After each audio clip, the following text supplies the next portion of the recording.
दो प्रेमियों की कहानी में अक्सर ही प्रेमी या प्रेमिका के पिता की मृत्यु होने पर या तो वो अपने जीवन की तरफ से उदासीन हो जाते हैं या किसी लक्ष्य को लेकर उसमें अपने को गुम कर देते हैं, जैसे कि इसमें अनु के साथ हुआ।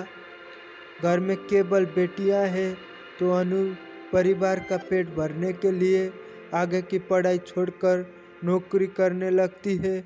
ऐसा करते हुए वो जीवन की तरफ से उदासीन हो जाती है। उसका प्रेमी देव अपनी प्रेमिका का यहाँ वहाँ पीछा करते हुए आहें भरा करता है।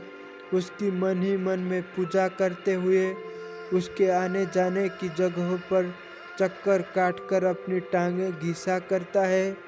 कभी कभी प्यार के जुनून में चिट्ठियाँ लिखकर उनकी ढेरी लगाता रहता है। ऐसे प्रेमी मजमून दिल में लिए या कागज़ के टुकड़ों पर लिखकर ही रह जाते हैं। कागज़ का वो टुकड़ा प्रेमिकाओं के हाथ में सही समय पर नहीं पहुंच पाता। प्रेमी उन्हें पोस्ट करने से हिचकिचाते हैं। कभी इत्तेफाक से मौका आया बात करने का तो या तो हकलाते रहते हैं या नर्वस होते हुए मन में जो कुछ रिहर्स किया होता है वो सब कहना या पूछना ही भूल जाते हैं और भी हादसे होते रहते हैं।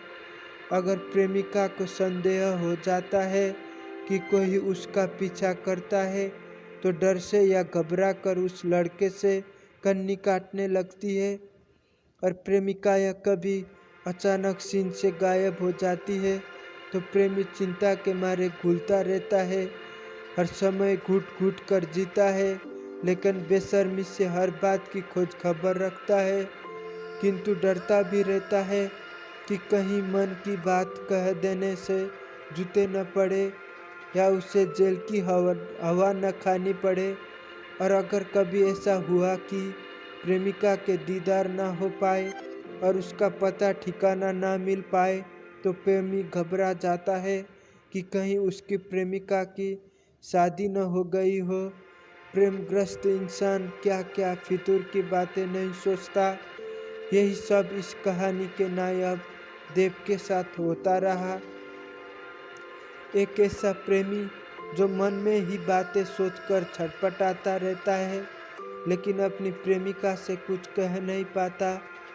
उसे अपनी प्रेमिका के आगे कोई भी अन्य लड़की सुंदर नहीं लगती और उस दीवानेपन में कुछ बदकिस्मत प्रेमी मानसिक संतुलन खो बैठते हैं, जैसा कि इस कहानी में भी हुआ। सालों से प्रेम अग्नि में जलता हुआ वो अपनी हर किस्म की भावनाओं को चिट्ठियों में प्रकट करता रहा।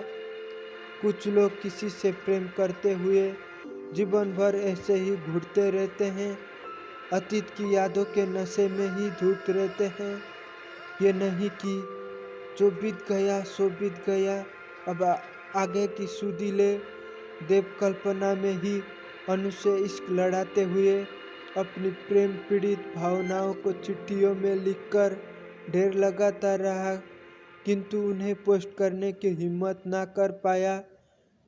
जिंदगी के कई साल बीत जाने पर भी वो उन चिट्ठियों को अनु को पोस्ट करने की हिम्मत कर पाता है।